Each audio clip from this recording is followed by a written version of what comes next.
우리 하나님 말씀 보겠습니다. 창세기 14장 17절에서 24절까지 말씀 함께 보겠습니다.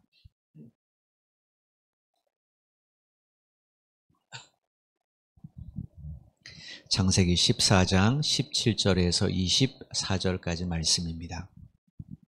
우리 말씀 보기 전에 광고 하나 드리겠습니다. 다음 주는 4월 마지막 주기 때문에 우리가 쉽니다. 여러분 잊지 마시고, 그 다음 주가 금요일인데 5월 5일 어린이날이에요. 그래서 고민을 많이 좀 하다가 그날도 어쩔 수 없이 쉴 수밖에 없는 것 같아서 2주는 기도회로 대체를 하도록 하겠습니다. 여러분이 좀 이해를 해 주시기 바랍니다. 이제 박정은 입사님이나 전 입사님 같은 경우는 아이들이 어리기 때문에, 그죠? 아이들하고 시간을 보내야 되고, 저도 오래간만에 가족들하고 좀 시간을 좀 보내야 되지 않을까 생각해서 5월 5일을 좀 쉽니다. 양해를 좀 해주시고, 2주간 우리가 금요 기도회로 대체하니까 여러분이 꼭 기도회 함께 오셔서 기도해 주시길 바라겠습니다. 우리 창세기 14장 17절로 24절 말씀, 저와 여러분이 한 절씩 교독하고 24절 말씀도 함께 24절은 합독하도록 하겠습니다. 17절입니다. 아브라함이 그돌라호멜과 그와 함께한 왕들을 쳐부수고 돌아올 때에 소돔 왕이 사회의 골짜기 곧 왕의 골짜기로 나와 그를 영접하였고,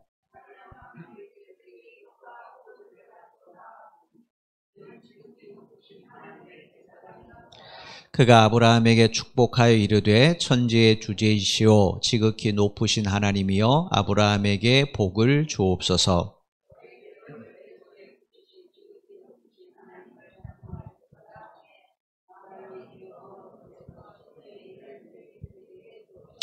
소돔 왕이 아브라함에게 이르되 사람은 내게 보내고 물품은 내가 가지라.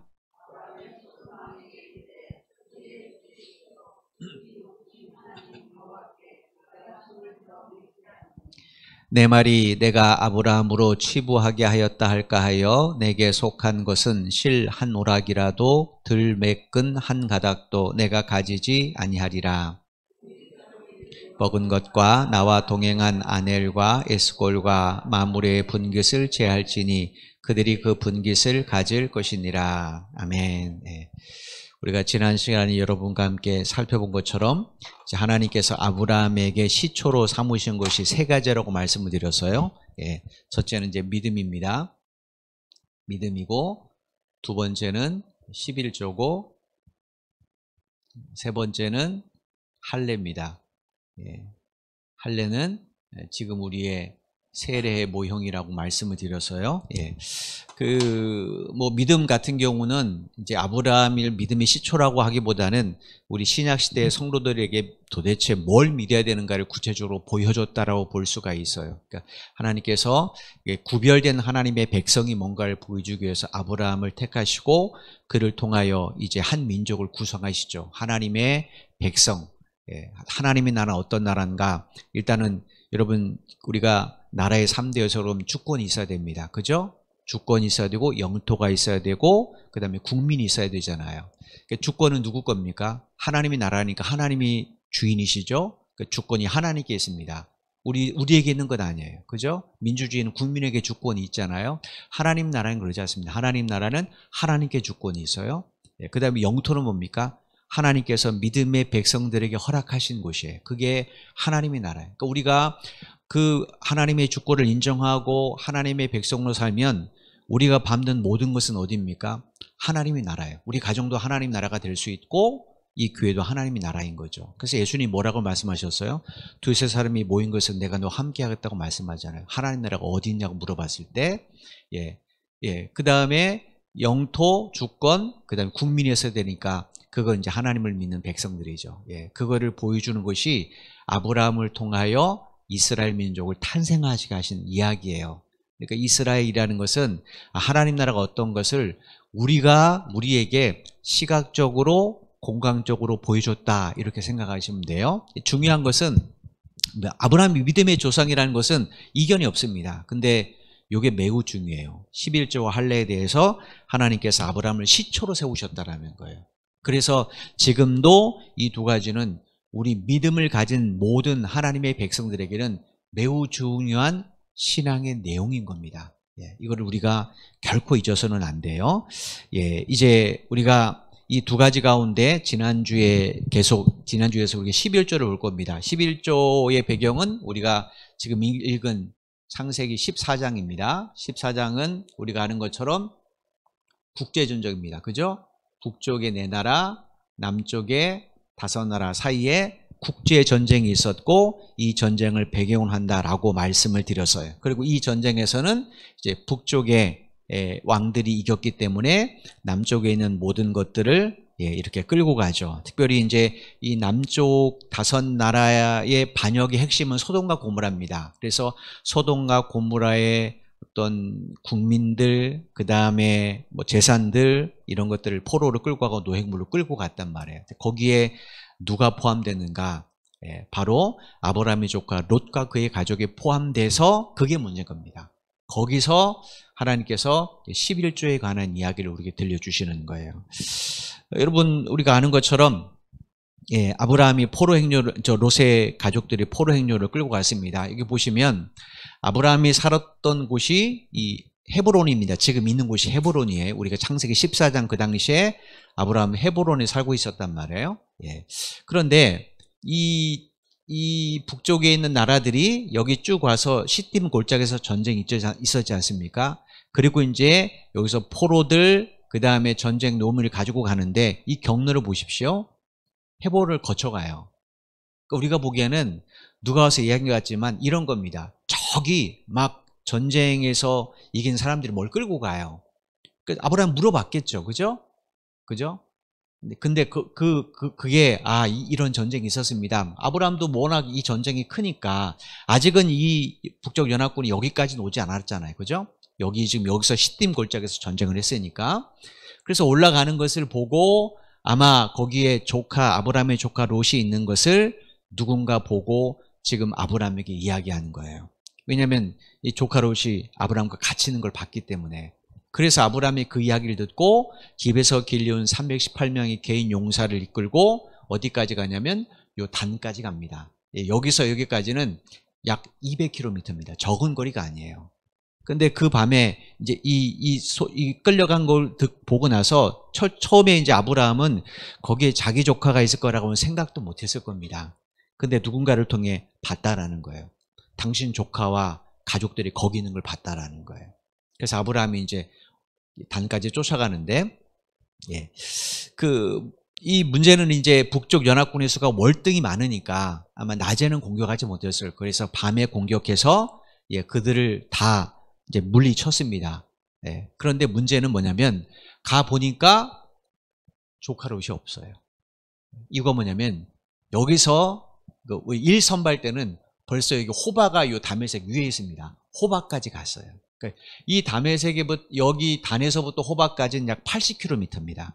그럼 생각해 보십시오. 여기서 200km를 지금 달려왔단 말이에요. 먼저 갔으니까 달려왔겠죠. 쫓아갔으니까. 그리고 포로를 끌고 갔으니까 이게 빠른 걸음은 아닐 거란 말이에요.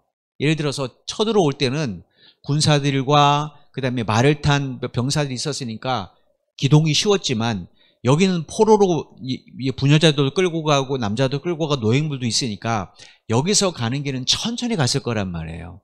그런데 아브라함이 가서 여기서 따라잡았으니까 얼마나 빨리 쫓아갔겠습니까? 그런데 와서 전쟁을 하고 보니까 조카 롯이 없어요. 그럼 생각해 보십시오. 얼마나 심신이 지친 상태입니까? 그런데도 아브라함이 주저없이 바로 호바까지 가서 마침내 그 조카 롯의 가족들, 그 다음에 소돔과 고모라 사람들, 그 다음에 빼앗긴 모든 노획물을 다 되찾아 왔다라는 겁니다. 여러분, 이게 우리가 보기에는 아무것도 아닌 것 같지만 한번 곰곰이 생각해 보십시오. 분명히 여기서 같이 있었어요. 가나안 땅 와서 여기까지는 같이 있었어요. 아브라함하고 이 베델과 아이 사이 있을 때까지만 해도 아브라함, 롯 다 같이 있었습니다. 그죠?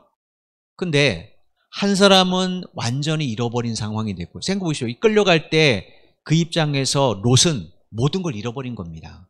그죠? 자기가 지키려고 했던 모든 걸 다 잃어버리는 거예요. 심지어 가족들이 끌려가는데 뭐 할 수 없어요. 그런데 똑같은데 아브라함은 한 사람은 다 잃어버리고 한 사람은 잃어버린 것을 다 되찾았다라는 거예요.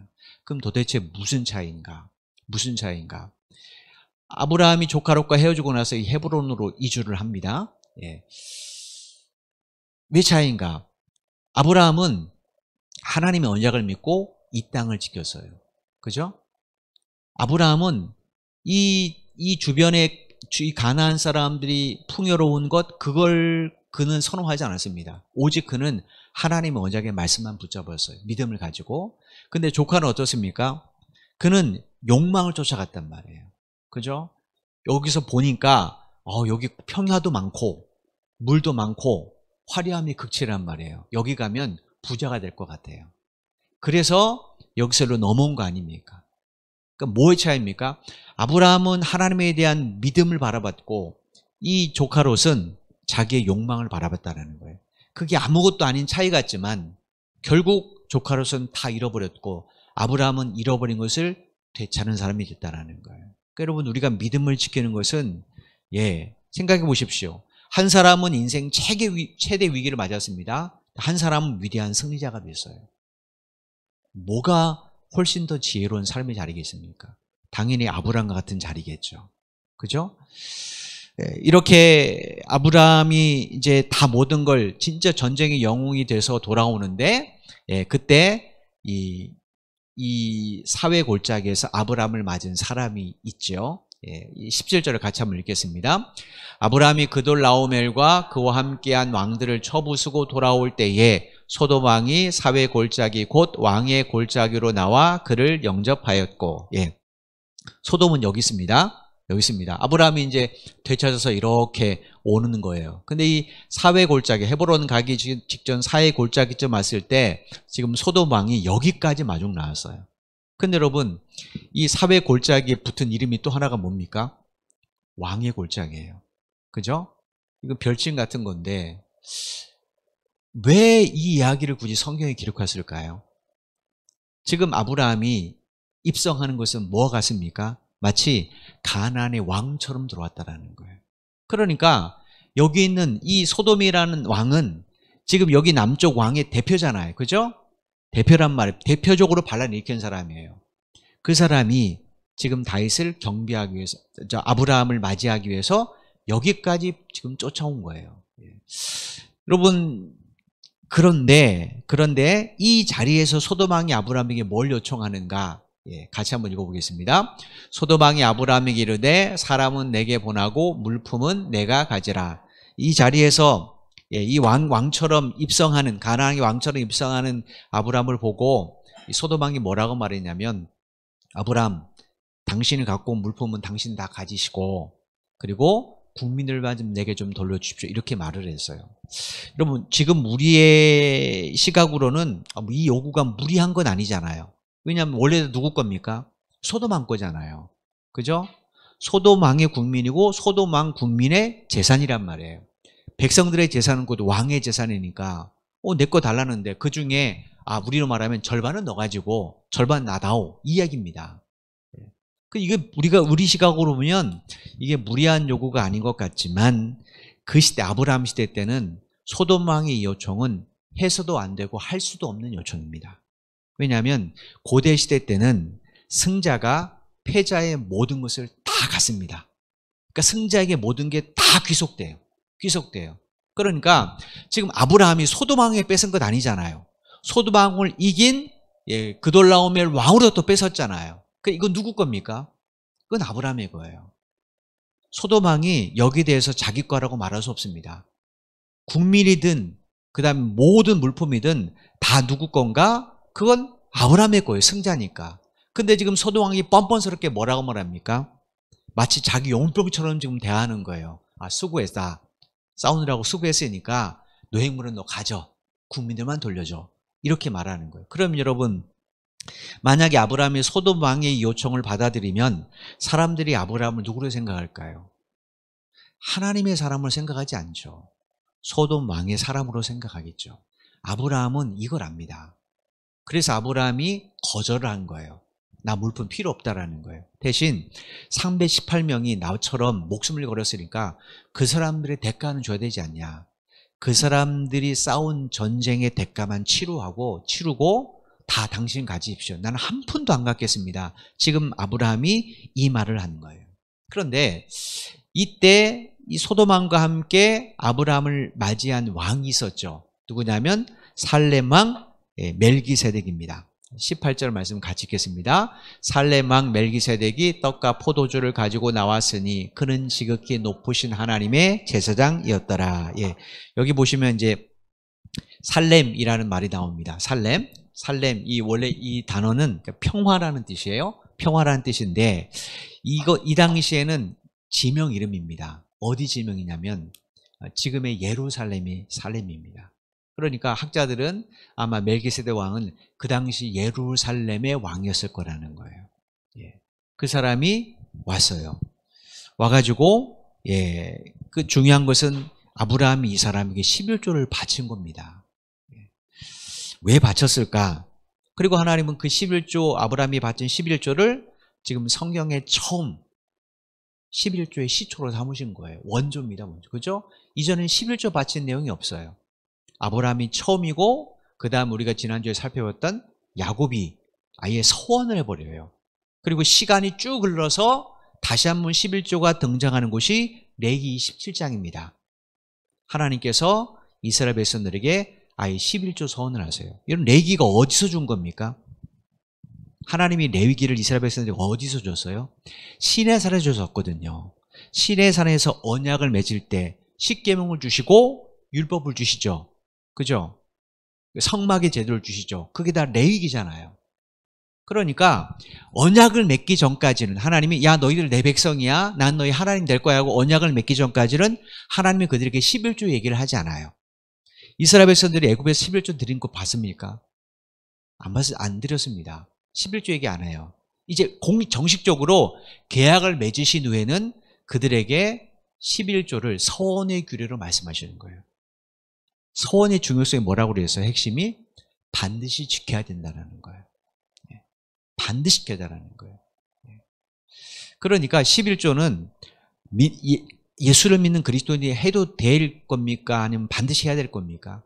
반드시 해야 되는, 해도 되고 안 되고 선택사항이 아닙니다. 이걸 선택사항으로 생각하시면 안 되는 거예요. 자, 이제 이 멜기세덱을 한번 봅시다. 도대체 멜기세덱의 이 사람은 누군가? 성경 전체를 통해서요, 이 멜기세덱의 역사적 정보는 요게 답니다. 없어요. 그런데 시간이 한 1000년쯤 흐른 후에 시편의 한 시인을 통해 하나님이 멜기세에 대해서 이런 이야기를 하게 하십니다. 시편 110편 4절 말씀입니다. 우리 한번 읽어보죠. 여호와는 맹세하고 변하지 아니하시리라 이르시기를 너는 멜기세덱의 서의를 따라 영원한 제사장이라 하셨도다. 시편 110편은 메시아 된 시입니다.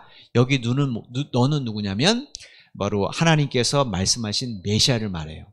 하나님께서 메시아이신 당신의 아들에게 말씀하시는 거예요. 너는 멜기세덱의 서의를 따라 영원한 제사장이다. 이렇게 말씀하셨다는 거예요. 그러니까 이 메시아에 대한 제사장 직분은 누가 주신 거예요? 하나님이 주신 거예요. 그죠? 이건 사람이 세운 제도가 아니라는 겁니다. 하나님이 주신 거예요. 예. 여러분, 우리가 복음서를 쭉 읽어보면 예수님은 왕으로 이 세상에 오셨다가 왕으로 사셨다가 왕으로 죽으시고 하늘로 승천하셔서 왕의 자리에 앉으셨습니다. 예, 이걸 우리가 지금부터 성경을 한번 쭉 추격해보죠. 마태복음 2장 2절 이 말씀은 아시는 것처럼 예수님이 태어나실 때 동방의 세 박사가 헤롯 왕궁을 찾아와서 헤롯 왕에게 한 말이에요. 뭐라고 말했습니까? 예수님을 누구라고 지칭했어요?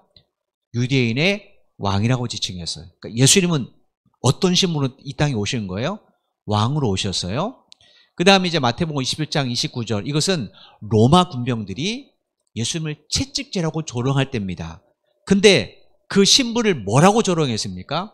유대인의 왕 그랬어요. 그죠?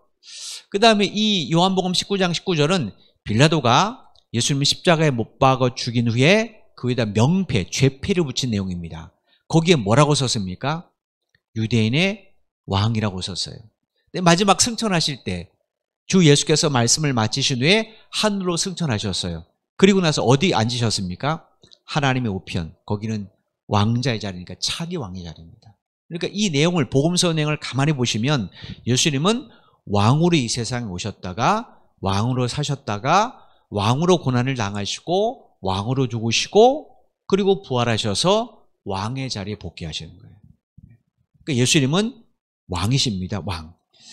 이게 그런데 아까 시편 104편 110편 4절에서는 하나님께서 예수님을 누가 말씀하셨어요?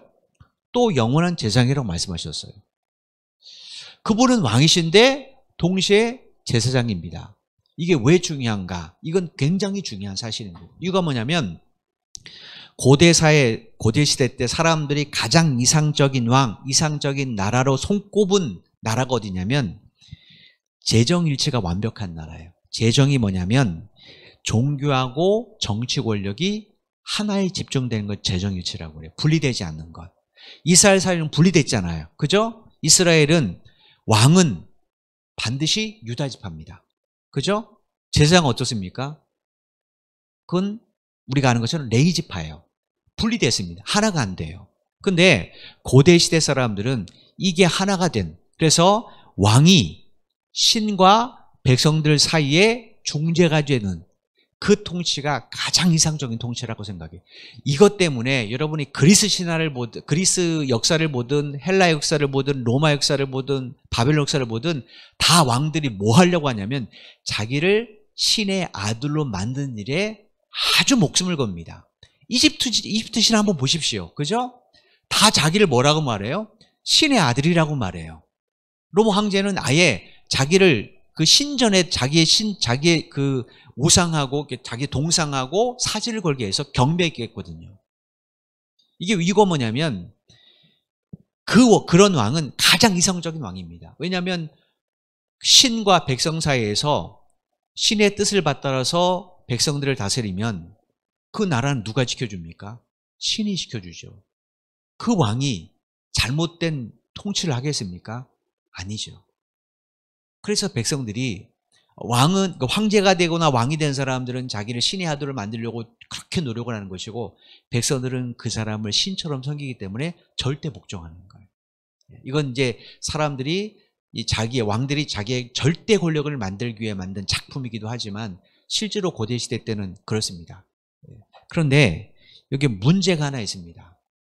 예수님이 온전한 메시아가 되려면 그분은 왕인 동시에 제사장이 돼야 돼요. 그런데 여러분, 사람으로서는 이 신정정치가 안 됩니다. 재정일치가 안 돼요. 신정정치란 신이 사람을 통하여 정치한다는 뜻이거든요. 왜 안 되는가? 한번 봅시다. 이스라엘 역사상 가장 신실한 왕이 누굽니까? 다윗이죠. 하나님 마음에 합한 왕이죠. 그죠? 근데 그 신실한 다윗도 간음죄 범하고 그거 숨기려고 우리아를 죽였단 말이에요. 그죠? 이게 어떻게 신실한 왕입니까? 제사장을 보시죠. 하나님께서 제일 첫 번째 제사장으로 세운 사람이 누구예요? 아론이잖아요. 모세형 아론이죠. 근데 그 아론이 뭐 했습니까? 백성들을 금송아지 만들어서 우상숭배에 빠뜨렸잖아요. 인간은 타락했기 때문에 인간은 절대로 온전한 왕도 힘들고 온전한 제사장도 힘들어요. 근데 한 인간이 그 두 개를 겸한다? 이건 안 됩니다. 그래서 하나님이 아예 분리시키는 거예요. 인간은 안 돼요. 그런데 문제는 여기 있습니다. 예수님이 온전한 하나님의 아들이시고 구세주가 되려면 이 두 개가 하나가 되어야 돼요. 근데 인간의 이해로는 받아들이기가 매우 어렵습니다. 왜냐하면 예수님은 어디 지파 출신이에요? 왕의 지파인 유다 지파 출신이란 말이에요. 그죠? 제사장은 어느 지파 출신이라고요? 레위 지파 출신이에요. 그러니까 예수님은 왕으로는 인정할 수 있습니다. 근데 제사장으로 인정할 수 있어요? 없어요? 없어요. 이게 인간의 이해예요. 타락한 인간의 이해예요. 타락한 인간은요, 합리적인 건 받아들입니다. 그죠? 사람들이 하나님 안 믿는 이유가 뭡니까? 과학적으로 믿을 수 없다라는 거죠. 과학적으로 증명 안 된 건 다 없는 이야기인가요? 그렇지 않잖아요. 인간은 그렇습니다. 자기의 이성, 자기의 어떤 논리의 한계 속에 갇혀가지고 그게 전부인 줄 알아요. 전문자. 아이들 한번 얘기해 보십시오. 아이들도 아이들만의 논리가 있습니다. 그래서 엄마가 뭐래도 자기의 논리 안 맞으면 막 반항하고 안 들어요. 그게 타락한 인간의 기질이에요, 기질. 그러니까 예수님께서 아무리 왕으로 제사장으로 그렇게 하나님께서 말씀하셨다고 인간의 입장에서는, 특별히 이스라엘 백성 입장에서는 받아들이기 어렵습니다. 왜냐하면 하나님이 분명히, 여러분 생각해 보십시오. 왕 세우고 제사장 세우고 따로따로 세운 게 누굽니까? 사람이 아니고 하나님이셨어요. 하나님이 유다 지파를 왕의 지파로 삼으시고 하나님이 레위 지파를 제사장 지파로 삼으셨어요. 사람이 세웠다면 모르겠지만 하나님이 직접 하셨어요. 근데 갑자기 유다 지파로 태어난 예수님이 우리를 위한 대제사장이 되신다? 이건 받아들일 수 없죠. 그래서 하나님이 남기신 것이 하나 있습니다. 그게 바로 예수님 태어나기 전에 먼저 메시아가 누군가를 가르쳐 주시는 거예요. 메시아이신 분은 제사장이라는 거예요. 영원한 대제사장이라는 거죠. 그 다음에 하나님이 또 한 가지 힌트를 주셨습니다. 스가랴 6장 13절에 보면 이렇게 말씀하셨어요. 같이 한번 읽어보겠습니다. 그가 여호와의 전을 건축하고 영광도 얻고 그 자리에 앉아서 다스릴 것이요 또 제사장이 자기 자리에 있으니 이 둘 사이에 평화의 의논이 있으리라 하셨다 하고, 스가랴는 이제 그 이스라엘이 멸망하기 그 직전의 제사장입니다. 여기 보면 그가 그랬어요. 그죠? 그라는 것은 이제 메시아를 말합니다. 자, 보십시오. 여호와의 전은 누가 건축했습니까? 왕이 건축했습니까? 제사장이 건축했습니까? 왕이잖아요. 솔로몬 왕이 건축했잖아요. 그죠? 그러면 여호와의 전을 건축한다는 것은 메시아가 누구라는 거예요? 왕이시라는 거예요. 동시에 여기 보시니까 왕이니까 당연히 그 자리에서 다스리죠, 백성들을. 동시에 또 그는 제사장이 된다는 거예요. 그리고 이 둘 사이의 평화라는 것은 이 두 개를 완벽하게 일치시키는 분이라는 거예요. 그러니까 예수님은 어떤 분이에요? 왕이시며, 신분이 왕이시며 동시에 제사장 직분도 겸하신 분입니다. 하나님께서 이스라엘 백성들을 그렇게 분리시켜서 야 따로따로 좀 해봐 그러는데 인간은 안 돼요. 하나님 그걸 깨닫게 하시는 겁니다.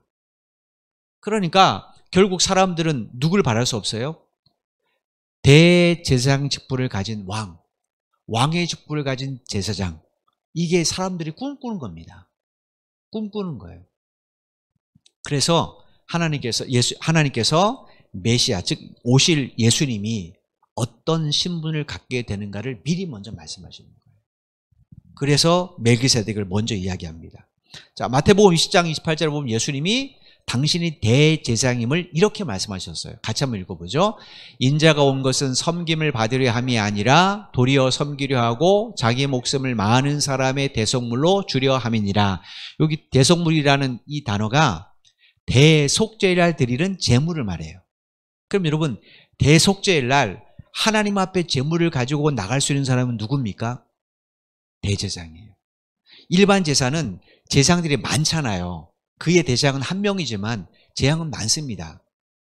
그러면 그 사람들이 순번 따라 차례차례, 이래서 이번 주는 뭐 누구, 이번 주는 뭐 첫째 아들, 그 다음은 둘째 아들, 이런 식으로 순번 따라 돌아갑니다. 근데 대속죄일 날은 유일하게 그의 대제사장만이 제물 가지고 지성소로 나아갈 수 있어요. 자, 그러면 지금 예수님께서 내가 자기 목숨을 많은 사람의 대속물로 주겠다라고 말씀하셨다면, 그러면 예수님께서 대속죄일 날 드리는 이 제물을 가지고 나갈 누구라는 거예요?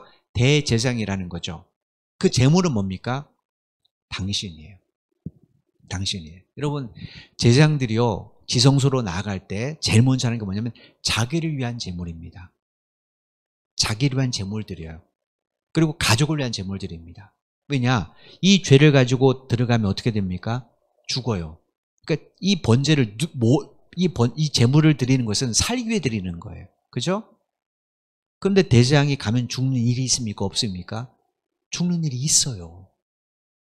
그래서 우리가 나중에 이제 레위기 공부할 때는 조금 더 사진을 보고 자세히 보겠지만, 대제사장이 지성소로 갈 때는 이 발목에다가 방울을 달아서 끈을 밖으로, 성 밖으로, 휘장 밖으로 끌어냅니다. 이거 잡고 있는 거예요. 잡고 있다가 그 안에 들어가서 있겠죠? 딸랑딸랑 거리겠죠? 소리가 안 들린다? 이거 한번 잡아당겨 봐요. 안 움직인다? 그럼 죽은 거예요. 인간 대장은 자기를 대속물을 못 줍니다. 그죠? 대장이 그렇게 죽었다고 해서 그게 모든 백성의 죄를 사해 줍니까? 아니죠. 대장이 지동소에 죽으면 모든 백성의 죄도 안 사해집니다. 근데 예수님은 어때요? 당신을 직접 가지고 나가셔서 십자가에 당신의 피로 우리를 대속해 줬어요. 가장 완벽한 대장이죠. 예.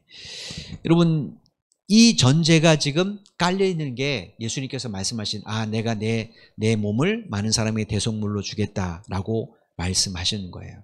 그래서 하나님께서 인간의 이 저급한 이해, 왕은 대장이 될 수 없어. 또 대장은 왕이 될 수 없어. 인간의 이 이해를 하나님께서 돕기 위해서 인간의 수준으로 낮춘 것이 뭐냐면 멜기세덱이에요. 멜기세덱은 어떤 사람입니까? 살렘 왕인 동시에 뭐였어요? 지극히 높으신 하나님의 대제사장이었어요. 그러니까 그 사람은 왕과 대제사장 직분을 겸한 성경의 최초의 인물입니다. 그래서 하나님께서 이 멜기세덱의 뒤를 따라서 서열을 따라서 예수님이 대제사장이 되셨다 이렇게 말씀을 하시는 겁니다. 여러분, 아론보다는 멜기세덱이 훨씬 앞선 사람이잖아요. 그죠? 예, 아론은 어떤 사람입니까? 아브라함으로부터는 한참 후대 사람이에요. 그러니까 멜기세덱이 먼저죠, 먼저. 그러니까 시간적으로 봐도 멜기세덱이 먼저입니다. 그래서 예수님은 멜기세덱의 반차를 따른 왕과 제사장이신 거예요. 그러니까 인간의 이해를 돕기 위해서 지금 제일 먼저 멜기세덱이 등장하는 겁니다.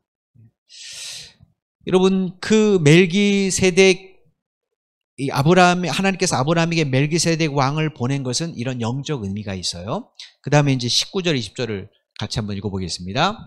그가 아브라함에게 축복하여 이르되 천지의 주제이시오 지극히 높으신 하나님이여 아브라함에게 복을 주시옵소서. 너희 대적을 내 손에 붙이신 지극히 높으신 하나님을 찬송할지로다 하며 아브라함이 그 얻은 것에서 10분의 1을 멜기세덱에게 주었더라. 여러분, 소돔 왕 베라가 왜 사회 골짜기까지 와서 아브라함을 영접했습니까? 승리한 아브라함을 칭송하기 위해서예요. 그죠? 칭송하기 위해서요. 대단한 일을 했잖아요. 승리자인데.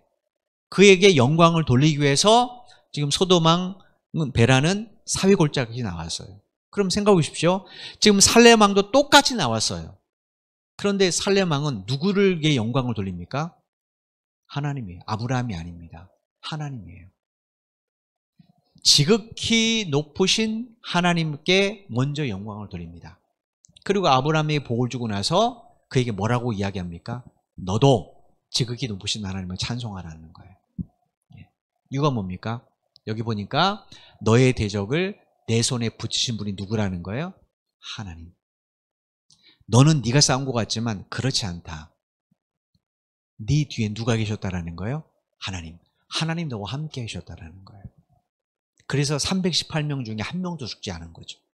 여러분, 기적 아닙니까? 아니, 수가 훨씬 많은 군대하고 싸우는데 아브라함이 안 죽으면 이해를 해요. 아브라함과 함께 간 318명이 한 명도 안 죽었다. 이건 진짜 기적이죠, 기적. 그러니까 이 멜기세덱이 바로 그 사실을 가르쳐줘요. 그랬더니 아브라함이 어떻게 했습니까? 10분의 1을 멜기세덱에게 주었어요. 이 말을 가만히 보십시오. 지금 아브라함이 갖고 온 모든 것들도 사실은 누가 붙여준 거예요? 하나님. 이야기를 하고 싶은 거예요, 지금. 멜기세덱이 들려준 거 뭐냐면 지금 네가 얻은 모든 것들, 그거는 하나님께서 예배해 놓으시고 너를 주려고 예배해 놓으신 거라는 거죠. 우리가 지난 시간에 봤던 야곱의 고백과 똑같은 고백 아닙니까? 그래서 그 말을 듣고 아브라함이 깨달은 거. 내가 열심히 가서 싸워서 얻은 것이 아니라 이건 누가 예배해 주신 거예요? 하나님이에요. 우리가 이제 나중에 보겠지만 창세기 22장에서 아브라함이 아들 이삭을 하나님 앞에 번제로 바치는 장면이 있죠. 그때도 그 예물을 누가 준비했습니까? 하나님이에요. 그러니까 여러분, 아브라함의 삶을 통해 철저하게 하나님 우리가 가르쳐 준 게 뭐예요? 모든 것이 하나님 것이라는 거예요. 하나님이 준비해 주셨다가 때가 되어서 그걸 우리가 갖게 하시는 거예요. 그걸 우리로 누리게 하시는 거죠. 11조는 그래서 우리가 지난 시간에 본 것처럼 과거적인 역사가 아니라 미래에 대한 고백이에요. 지금 내가 누리는 것은 뭡니까? 하나님께서 예비해 놓은 것을 나에게 주시는 거예요. 이 믿음의 고백을 가지고 드리는 게 11조입니다. 멜기세덱이 지금 하나님 지극히 높으신 하나님의 대제사장이죠. 무슨 말이냐면 하나님과 인간 사이의 중보자라는 거예요. 따라서 아브라함이 멜기세덱에게 11조를 바쳤다는 것은 곧 누구에게 바친 겁니까? 하나님께 바친 거예요. 그래서 하나님이 아브라함이 11조를 받으시고 이걸 시초로 이야기하시는 거예요.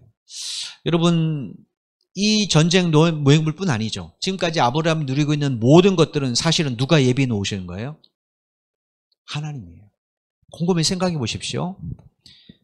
분명히 아브라함이 열심히 살았어요. 가나안 땅에. 그죠? 가나안 땅에 열심히 살았습니다. 근데 가만히 생각해 보잖아요. 아브라함이 애굽에 내려갔습니다. 왜 내려갔는가? 아시는 것처럼 남쪽에 있는 사막에 기근이 들어서 애굽으로 도피하러 가는데 그때 자기 아내를 누구라고 속였습니까? 누이라고 속였죠. 네게브 사막에 저 흉년 때문에 내려갔는데 근데 돌아올 때 아브라함이 많은 것 얻어 돌아옵니다. 하나님이 개입하셔서. 자, 그럼 그 누가 예비해 놓으시는 거예요? 하나님이시죠. 아브라함이 나중에 이제 그랄 땅이란 또 가요. 이제 이삭을 낳기 전에 낳고 나서 그랄 땅이라는 데 가는데 거기서 똑같은 짓을 해요. 이건 나중에 우리 또 한번 볼 겁니다. 아브라함을 쭉 이야기하면서. 근데 그때도 더 많은 걸 얻어요. 누가 예비해 놓으신 겁니까? 하나님. 아까 우리가 베델과 아이 사이에서 롯과 함께 살았습니다. 애굽에서 올라와서. 그랬더니 아브라함의 가축들도 더 많아졌고 롯의 가축들도 더 많아졌어요. 자, 그럼 누가 예비한 겁니까? 하나님이에요. 왜냐? 아브라함은 그 땅의 주인이 아니잖아요. 우리가 아브라함이 나중에 그랄 땅에 브엘세바 물 찾는 게 있습니다. 네. 그 물도 다시 찾게 하세요. 이유가 뭐냐? 하나님 예비하신 거니까. 그러니까 우리가 믿음이 뭔가? 믿음은요, 현재적이거나 과거적인 건 아닙니다. 아브라함의 믿음이 현재에 대한 믿음입니까? 미래에 대한 믿음입니까? 미래에 대한 거예요. 처음부터 아브라함 미래만 이야기하십니다. 하나님께서 아브라함에게 미래만 얘기하세요. 우리의 믿음은요, 현재적인 게 아니라 미래적인 겁니다. 근데 많은 사람들이 현재적인 것에 대해서만 믿음을 생각하니까 지금 내가 힘들면 하나님 내 곁에 안 계시고 지금 내가 풍요롭고 뭐가 형통하면 하나님과 함께 계시고 이렇게 생각하는 거예요. 하나님이 아브라함에게 주신 것은 지금 현재 걸 아닙니다. 앞으로의 앞으로. 더구나 그건 400년의 이야기입니다. 그죠? 더 나아가 예수 그리스도까지 이어지면 이거는 정말로 몇천 년 전 이야기예요. 하나님이 아브라함에게 주신 것은 우리로 말하면 미래에 받게 될 자기 앞 수표예요. 그죠? 그러니까 믿음은요, 미래에 대한 겁니다. 여러분 왜 기도하세요?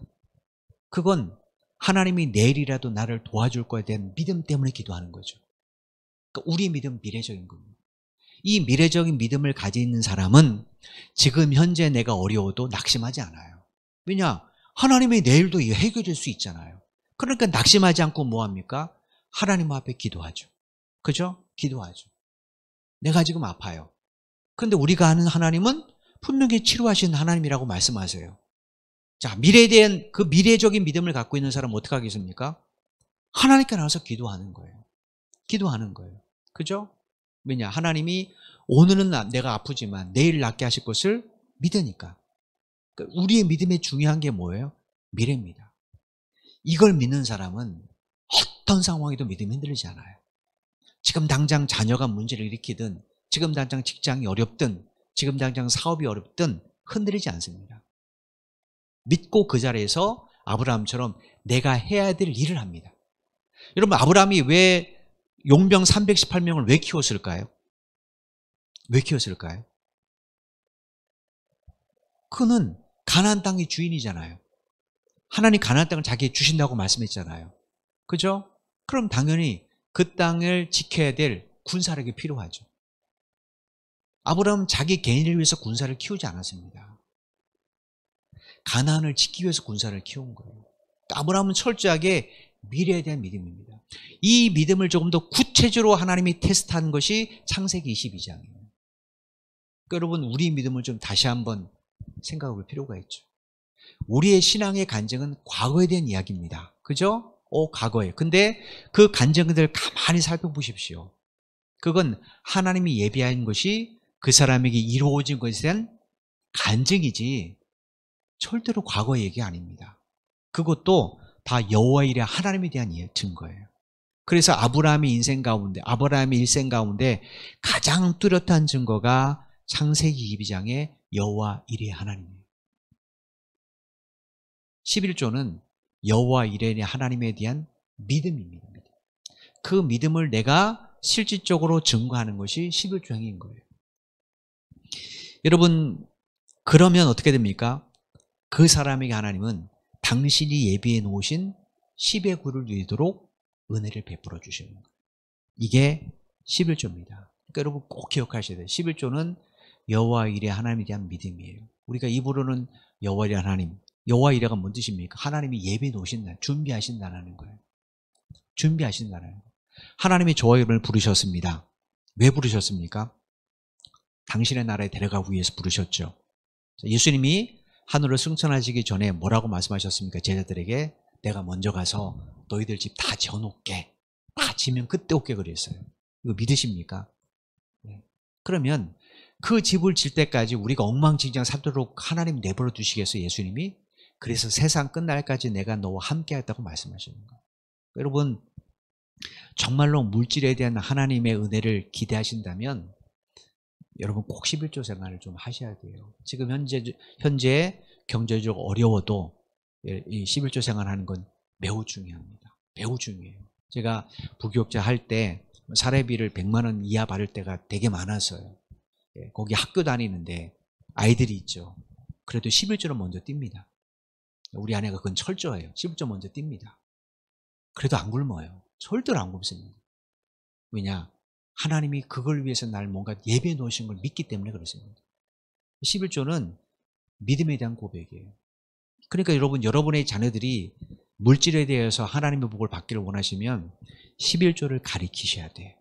가리키셔야 돼요. 근데 어떻게 가르치는가? 제가 지난주에 말씀드렸죠.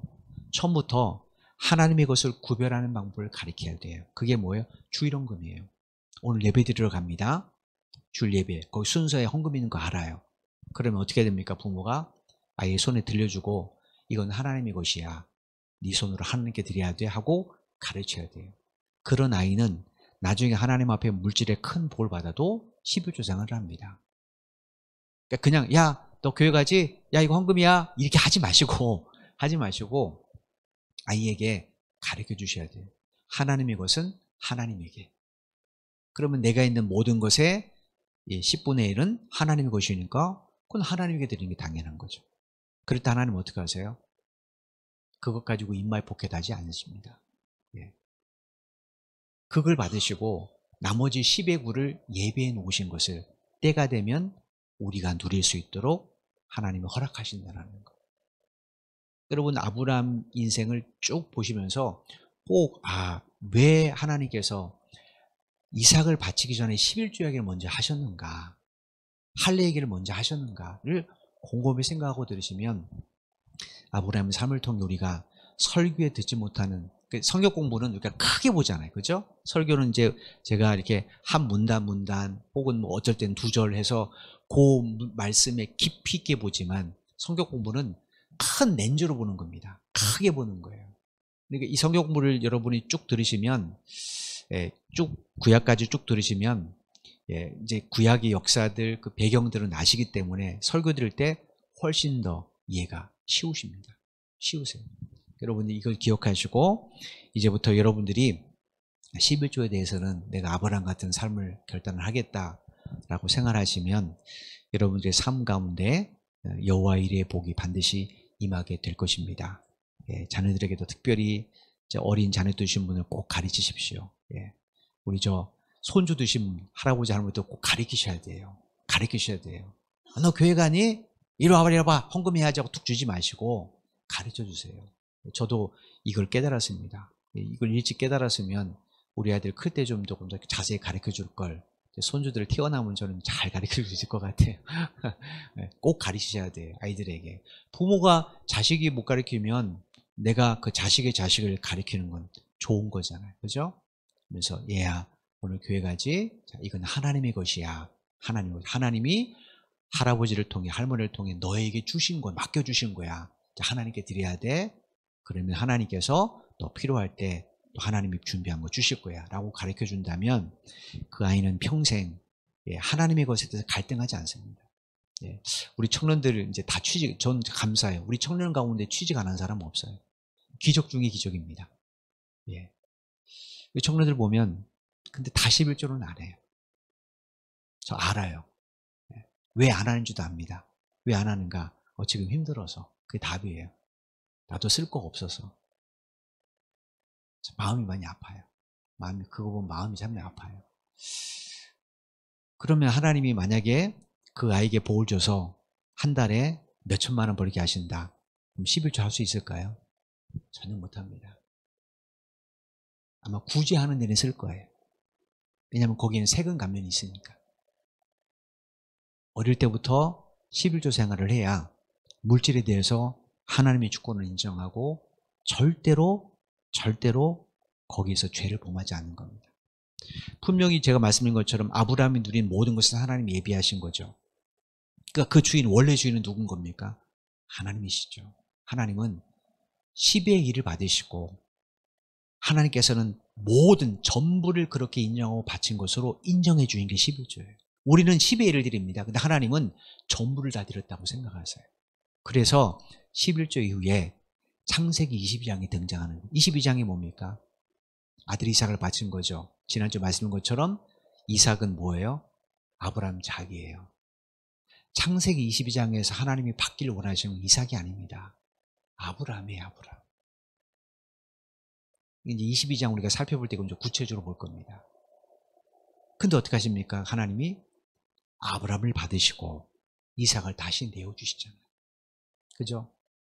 우리는 10의 1을 드립니다. 근데 하나님은 우리가 온전한 11조를 드릴 때 하나님은 당신의 주신 물질을 당신에게 다 바친 것으로 받아주세요. 그러니 얼마나 기쁘겠습니까? 그죠? 얼마나 기쁘겠어요. 그래서 우리가 이제 나중에 이 선지서에 보면 하나님 뭐라고 말씀하세요? 야, 11조를 한번 맞춰봐라. 내가 쌓을 곳이 없는지 주는지 하는지 한번 테스트해봐라. 이렇게까지 말씀하시잖아요. 그만큼 하나님이 11조를 굉장히 중요하게 생각하시는 거예요. 왜냐? 이건 믿음의 행위이기 때문입니다. 믿음 없이는 11조를 못 드려요. 절대로 못 드립니다. 믿음 있는 사람만, 그것도 여호와 일에 대한 분명한 믿음이 있는 사람만 11조를 드릴 수 있어요. 여러분이 지금 11조 생활하신다. 여러분 정말로 믿음이 좋으신 거예요. 그거 아무것도 아닌 것 같지만 절대로 그렇지 않거든요. 그러니까 여러분들이 이런 사실을 잘 기억하시고 앞으로 여러분의 삶에도 또 여러분의 자녀들에게도 11조를 잘 가르쳐 주셔서 물질에 범죄함이 없도록 그렇게 잘 양육하고 또 물질에 대해서만큼은 하나님께서 마음껏 맡길 수 있는 그런 여러분들이 되기를 주님의 이름으로 축원을 드립니다. 기도드리겠습니다. 하나님 감사합니다. 오늘도 우리에게 귀한 말씀을 들려주시고 우리가 11조 생활하는 것이 얼마나 복된 일인지 또 믿음 있는 행위인지 다시 한번 깨닫게 도와주셔서 참 감사합니다. 아브라함이 전쟁에서 이겨서 노획물을 가지고 왔을 때 살렘 왕은 그게 아브라함의 것이라고 생각했습니다. 그래서 아브라함에게 노획물은 다 너 가지고 백성만 내게 나오라고 말했습니다. 그런데 살렘 왕 멜기세덱은 그렇게 말하지 않았습니다. 네가 가진 모든 것은 하나님이 너에게 붙여준 것이다 라고 말했습니다. 그러므로 그것의 모든 것은 하나님이 준비하셨고 허락하신 하나님의 것입니다. 아브라함은 멜기세덱을 통해 이 사실을 깨달았기 때문에 가진 것의 10의 1을 하나님 앞에 드렸습니다. 이런 아브라함 믿음의 고백을 받으시고 하나님은 기뻐하셨고 우리에게도 동일한 이 믿음의 고백을 받기 원하셔서 믿음의 생활을 하기 원하셔서 11조들을 허락해 주신 줄로 믿습니다.